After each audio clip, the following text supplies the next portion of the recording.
আসসালামু আলাইকুম।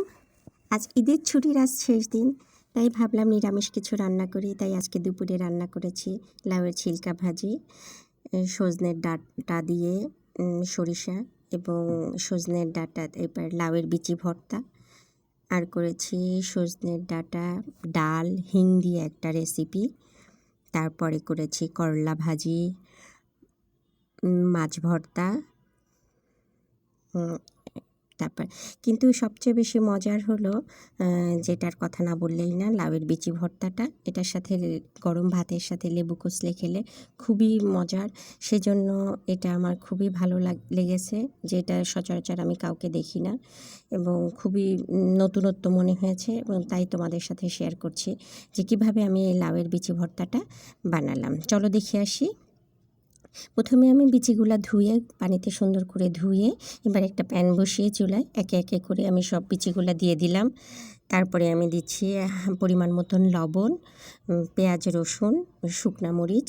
কেউ চাইলে কাঁচা মরিচও দিতে পারে, কিন্তু শুকনা মরিচ দিলে ভালো লাগবে, আমার মতে ভালো লাগবে। তারপরে দিলাম আমি একটুখানি হলুদ, যদি হলুদটা না দিলেও হয়, শুধুমাত্র আমি কালারের জন্য হলুদটা অ্যাড করেছি।